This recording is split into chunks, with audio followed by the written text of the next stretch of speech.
the legendary E92 M3, one of the coolest, if not the greatest M3s ever made. The glorious S65, a 4-liter naturally aspirated V8 that revs to over 8,000 RPM, and it's the craziest M3 BMW ever did. It's the first and probably last M3 ever offered with a V8. The only BMW M3 to ever come with a V8. And when the S65 is working properly, it's pretty glorious.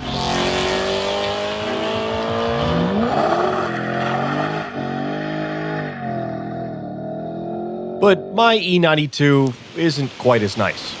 One would say mine isn't quite as nice. It's actually kind of a pile of shit.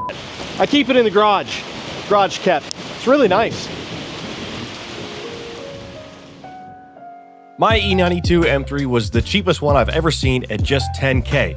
In a previous life, it was repoed and heavily modified in terrible, terrible ways. It's in rough condition everywhere, top to bottom. And in roughest shape of all, the engine. It's got some noises. It doesn't sound good. Long story short, I blew up the S65 that was in there after doing a whole bunch of work to the car, like brakes and exhaust and other miscellaneous things. So Donald and I yanked that engine out of there and just installed a brand new secondhand S65. 1, 2. I need to get the legs. What are you talking about legs? The legs, Matt. What do you think I mean by legs? Should I kick it over? The legs! Matt, this is something you're not familiar with. It's called finesse. The engine got a cleaning, the transmission got a cleaning, it got a brand new twin disc clutch, and a whole bunch of other goodies, and thankfully the thing fired right up.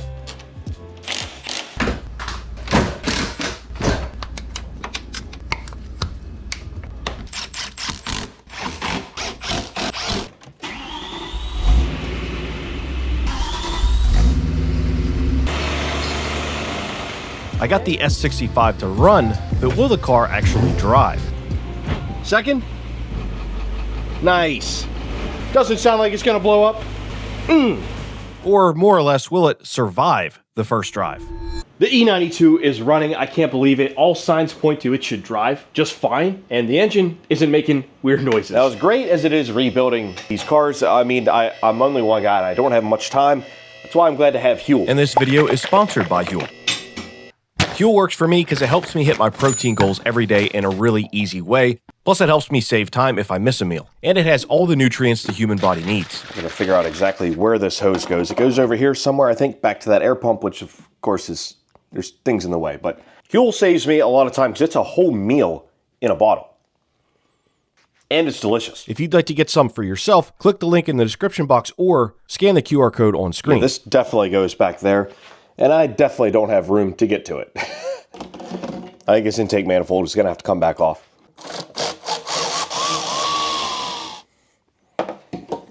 And this is their new black edition. It's got 40 grams of protein. And this is convenience at its best. All you have to do is put the powder in the shaker, shake it around, and drink it. It's the easiest way to get the nutrients and protein that you need. I should be able to get this thing out of here.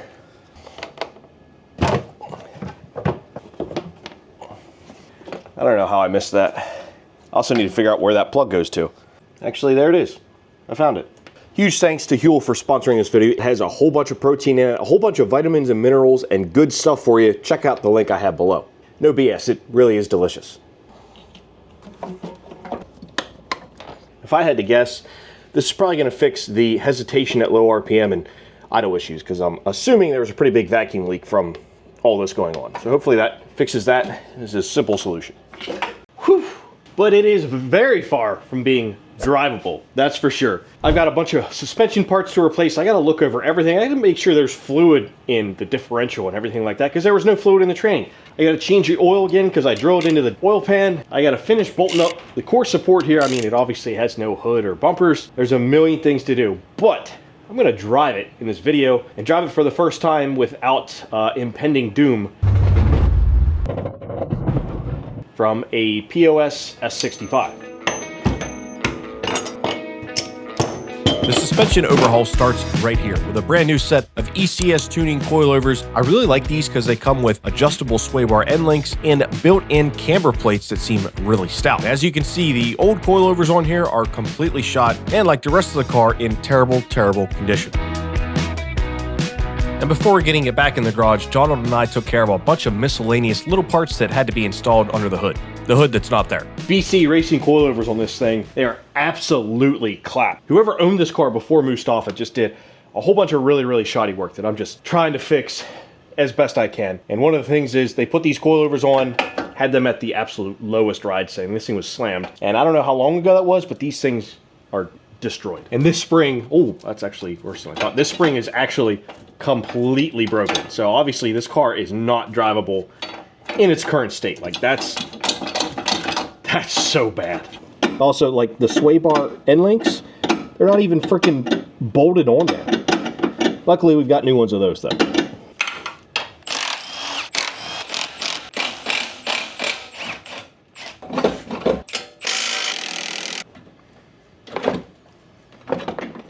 What a giant POS. No offense to BC, like there's nothing wrong with BC coilovers, but man, these things are so corroded and clapped out.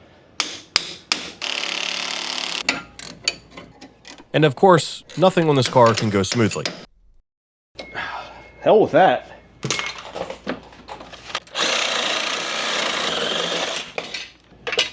Oh my God. You ever seen a more destroyed coilover? Because I sure haven't. I was already sick of fighting with this disgusting suspension, so I shifted gears and moved on to putting the front end together.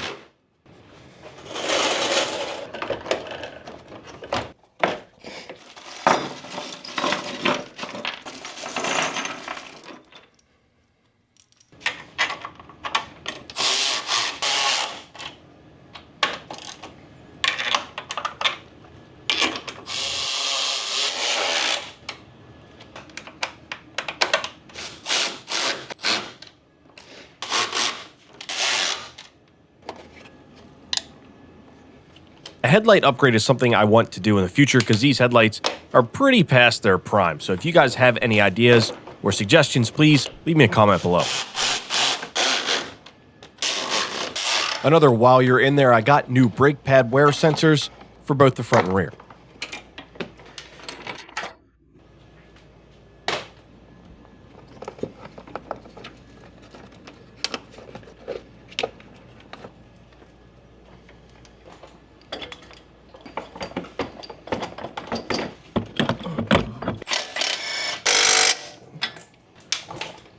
And these are even adjustable sway bar end links, so another nice touch by ECS Tuning.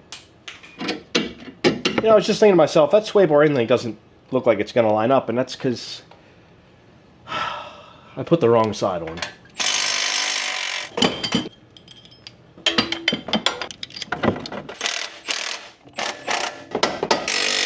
That looks better. Oof.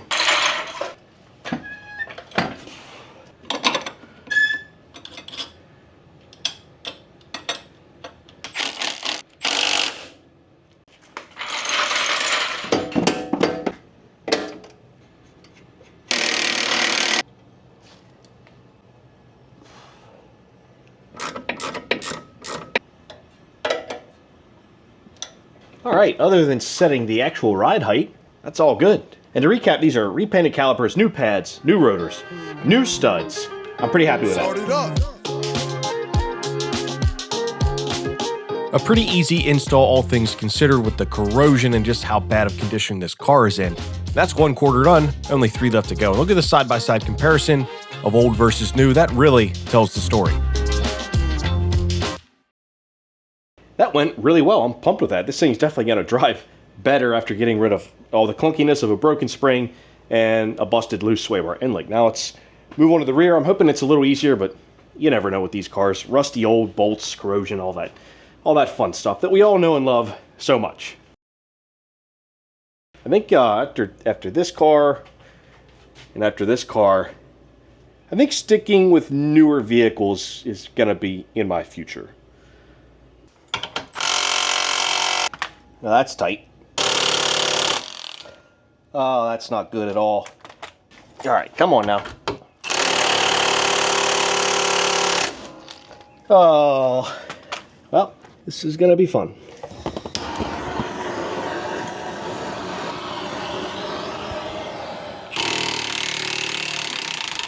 Oh yeah.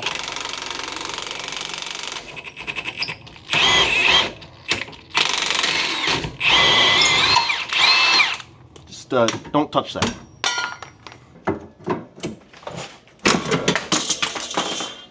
Doesn't help that there's still a whole bunch of parts in my way in the trunk. They will be installed at some point.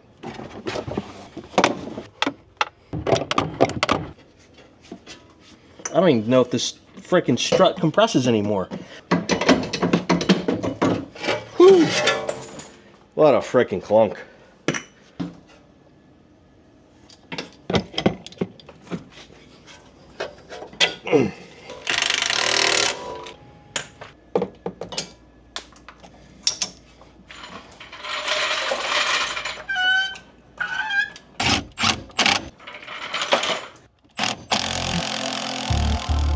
I got my first rear strut and spring in, but if you noticed, I didn't install new upper mounts. That's a problem that we'll save for a little bit later in this video that I didn't realize at the time. The passenger side went just like the driver's side. It needed a lot of fire, a lot of torque, and a lot of swearing to get everything undone. But in the meantime, I also replaced the brake pad wear sensors back there as well.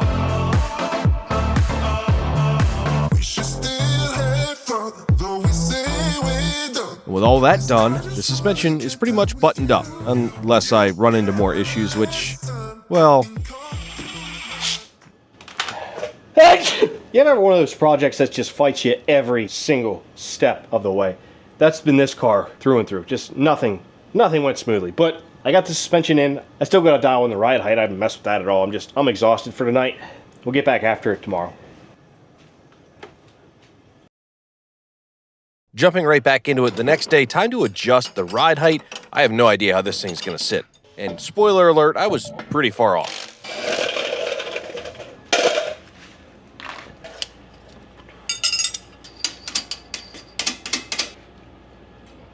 And since I did just drill into this oil pan, I'm gonna change the oil that has exactly 0 miles on it.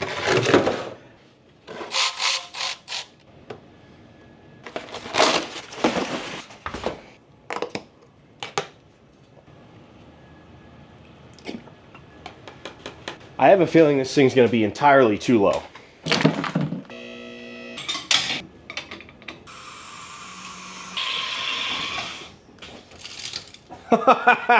Well, I think I'm good on the front, not so much on the rear. Holy airball. Yeah, front's not too bad. The rear, I absolutely, it couldn't be any more tucked. I mean, it honestly looks kind of cool.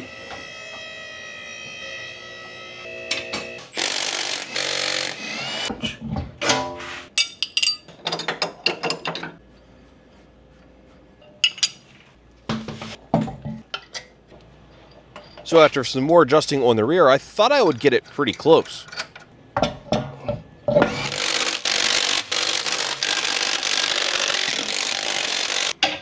think it's still going to be pretty low, but it's definitely going to be better.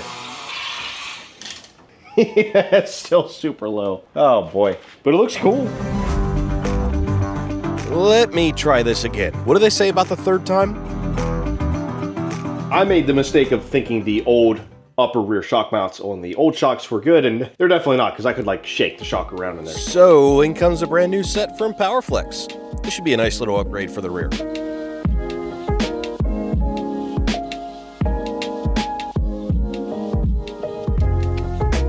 I think the old mounts actually would have been fine, but the problem was part of them were missing. I didn't have 2 uppers and 2 lowers and the correct washers, so somebody installed them incorrectly prior to my purchase of this car.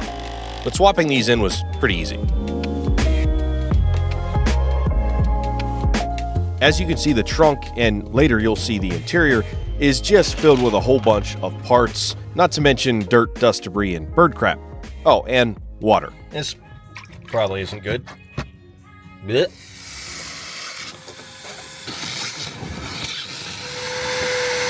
I think this is a wet dry vac, but I'm not sure.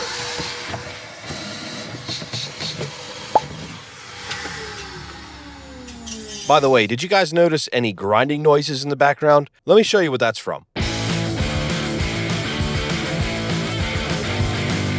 Our friendly neighborhood Donald was doing some quote-unquote rust repair on his 333,000 mile Acura Integra. And that turned out about how you think it turned out.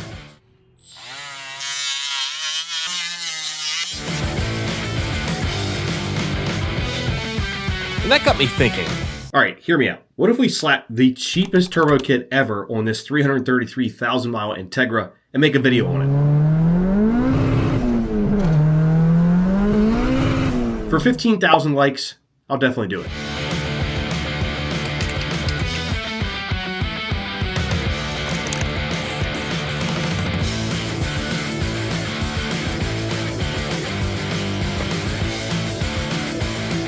Wow, that foam looks great. Good paint job. Fuck it. It's done.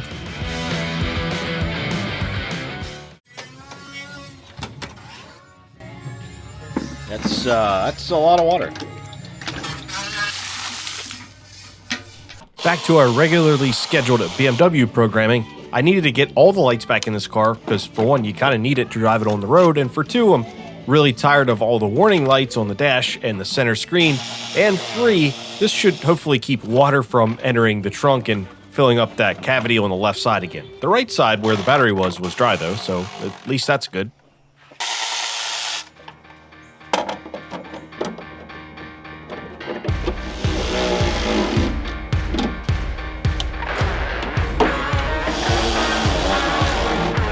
You'll notice as you look at the car, some things the body shop didn't get around to painting yet, and these mirrors are one of those things. But they're so easy to pull on and off that I decided just to put them on now anyway. Speaking of paint, the roof still needs repaired because someone scratched in "F you." The side skirts need to be painted, and the front and rear bumpers need to be painted. Oh, and the door handles.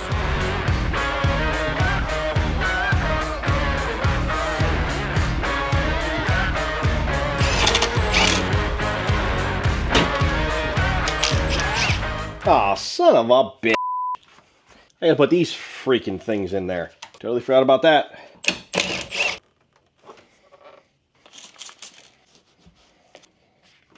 Those rubber seals did not want to get in there, so we'll try again later in this video.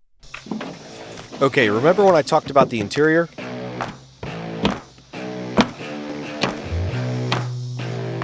Yeah, it's pretty bad. This is about as bad as it gets for any interior, let alone an E92 M3. Whether I can save this interior or not, it's currently undrivable in its form. I don't even want to be in the car. It's nice. It's a really nice car. So I've got to clean it up and put everything back together. At least enough to drive it.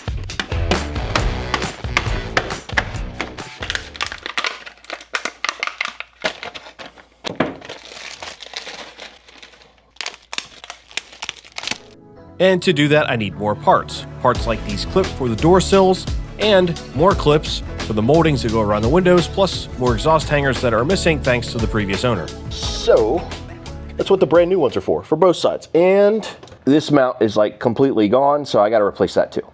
Just more fixing problems from the previous owner. It's the worst kind of problem to have.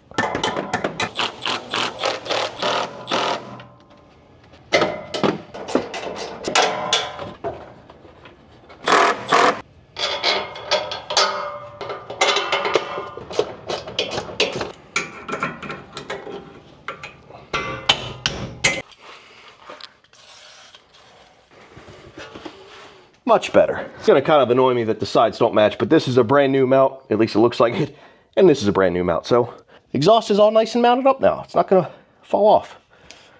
And here are the current codes. I gotta figure out that coolant temperature sensor. And then this one, the O2 sensor, I couldn't remember if it was bank 1 or bank 2. So bank 2, sensor 1, that's the one I gotta replace. It had this same code on the old engine, so it's gotta be the sensor. At least I'm hoping. Now what's weird to me is bank 2 is the driver's side. I was thinking that would for sure be the passenger side. Let's see how seized on here this thing is. Oh, shoot.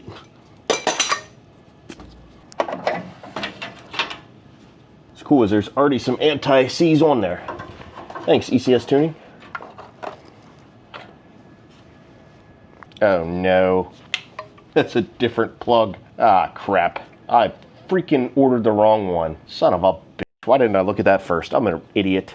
Well, I guess we'll save a new O2 sensor for the next video. Speaking of things I messed up, I never installed the little shifter bushings that come with the Turner kit, and that left some wiggle room in the DSSR. And I wanted to replace the other parts that I didn't get around to. Little AMSOIL silicone spray. Never hurt anybody. I can't wiggle that at all from end to end, which is absolutely perfect because I didn't have those little bushings in there and he was pretty floppy. I'll just throw it back in the car. I put the whole shifter assembly back in, which was a lot harder than it needed to be just because it's a tight space and I'm lying one back. But I actually realized that the shifter carrier was broken. It's supposed to have 2 mounts to the transmission. One was broken off, so the shifter works for now. It's just not perfectly straight in the car, so I'll address that in the next video.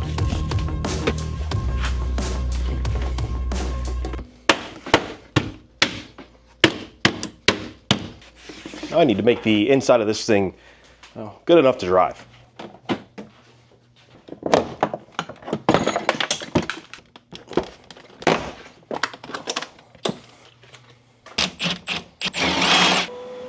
And here's where those rubber gaskets come back into play. I just got them really lubed up and I had to move the window up and down, but I got them into place. It wasn't too bad, actually. Oh, that was a lot of fun to put on, but now I can actually put the mirror on for good.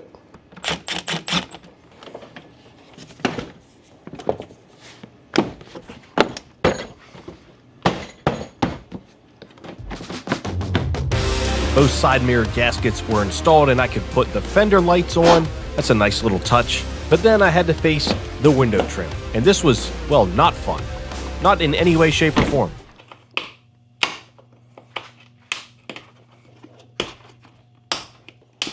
Goodness gracious. This is fun. This is a good time. I did what I think anyone would do, installed the new clips on the trim. But that wasn't right.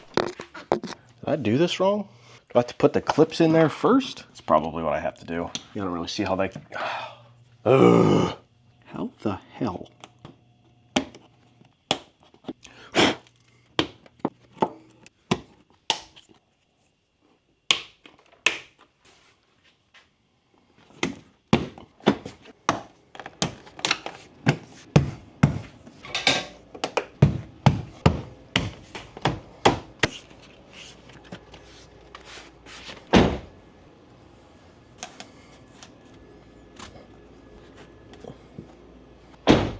Solid progress.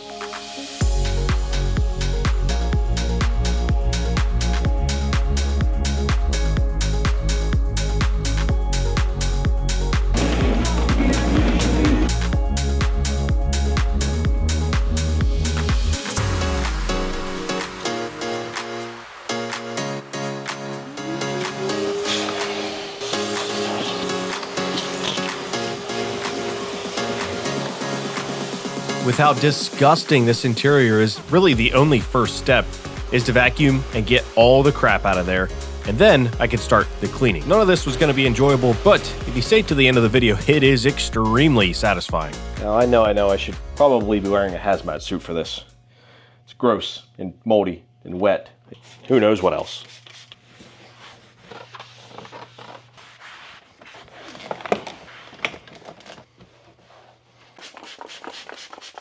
This interior is just absolutely wrecked.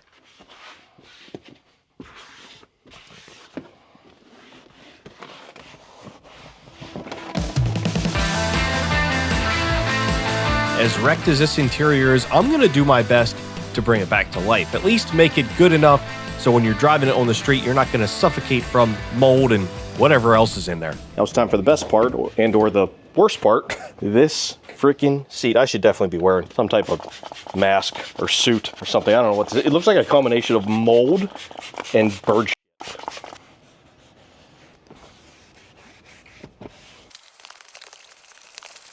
Yeah.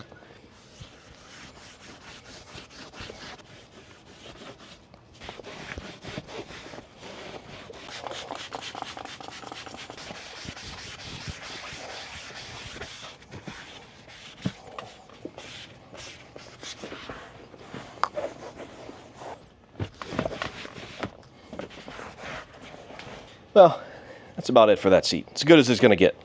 Before you guys get all wound up in the comments about me using a magic eraser and this and that and using aggressive cleaners, obviously this interior is pretty foobar. Likely the entire thing is going to be swapped out. But the question is, what color?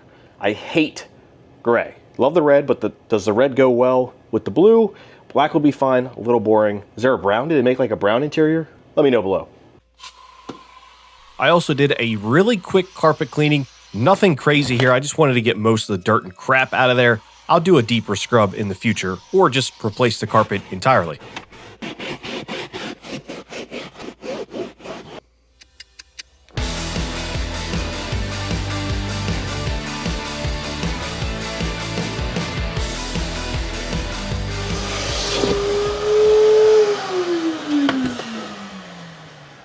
Anyone else shocked at this, that I found this? If I tear this interior out of here, I can't wait to see what I find.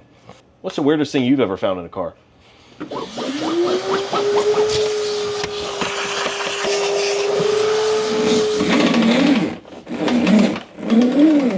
One of the best tools I have in my garage is this vacuum, and I'll have a link for it down below. It's definitely not nice, but it's definitely a lot better and drivable now, I'd say. No, I didn't condition any of the leather seats, any of the leather on the door panels, or anywhere else in the car. I didn't take a toothbrush and get everything perfect. I just needed this thing to be drivable and not terribly embarrassing and toxic, and I think I accomplished that.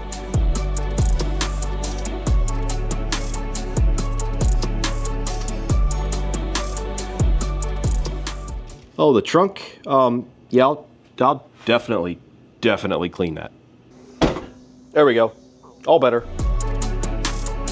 The last thing is reinstalling the intake manifold. That's probably pretty important for the first drive.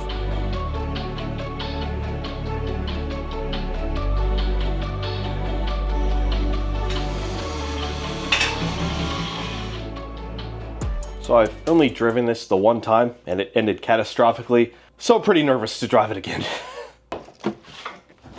It is nice and clean in here though, so that's cool. Okay, why isn't it starting? Oh, is it dead? Son of a bitch. Of course it's dead. Why wouldn't it be dead? Ugh.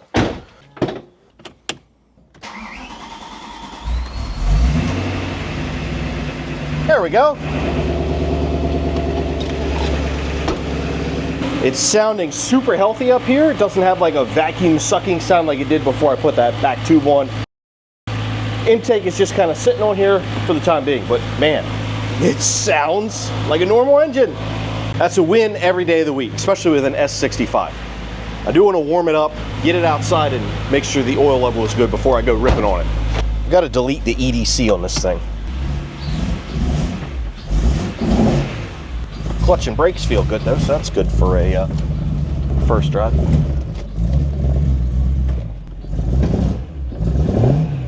Though it still has a little bit of a hesitation at low RPM, so I gotta look into that. The car's been sitting outside for a year, so I think it deserved a really quick bath, and by really quick, that's what I mean. But when all is said and done, it didn't look too shabby, at least for a car missing half its body panels.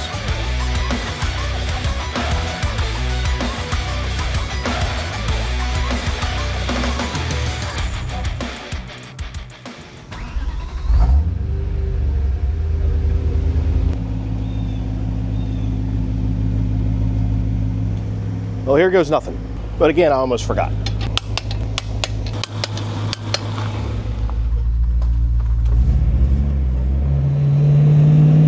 Actually, it's driving fine. Definitely still have some type of intake leak somewhere.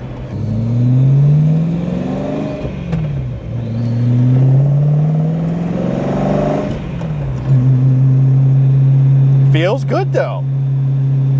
It's not misfiring or anything. I'm totally surprised. The shifter, I definitely have to fix that because it's like way off to the right. And I need gas. Clutch feels good, shifter feels good, brakes feel good, steering feels good. Plenty of lights on the dash, but that's okay. One problem at a time. Made it way farther than I did the last time I drove this. And it feels way better. Oh, I totally forgot about the suspension. Man, this thing feels nice. It's like riding pretty soft. Okay, I'm gonna measure the oil again. Man, I can't see out of that rear window tint at all. Sometime today, car. Just wanna make sure there's no weird noises up front. Everything sounds good up here, thankfully.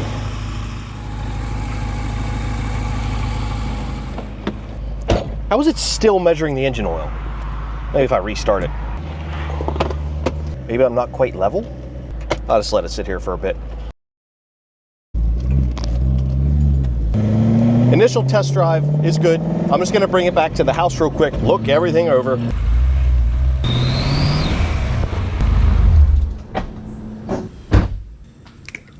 AMSOIL to the rescue, per usual. I need another quart. So it says. Come back to that in just a bit. For a minute, I forgot I put a twin disc in here, but listen. And then clutch in. Freaked me out for a second, but it's fine.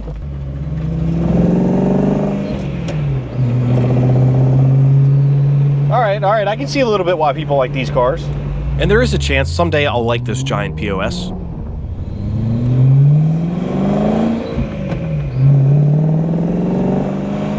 This Turner exhaust is phenomenal.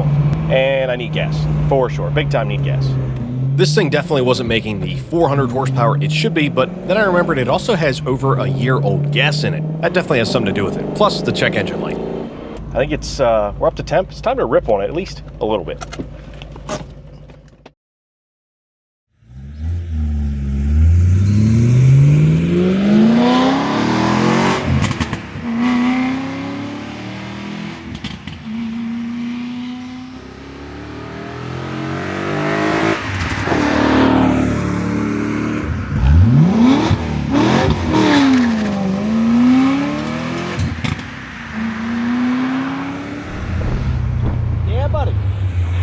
Truly is running better than ever.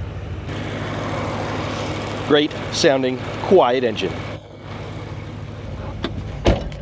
Don't mind all the dash lights. Considering what happened with the last S65 and that this one was used, I was extremely nervous. That's an understatement, to drive this thing. I didn't rev it out to the red line, but I revved it decently high. And while I had my phone on standby the whole time to call for backup, thinking that this thing was going to break down, it actually didn't. There may be 100 other problems with the car, but a blown up engine, at least for now, is not one of them.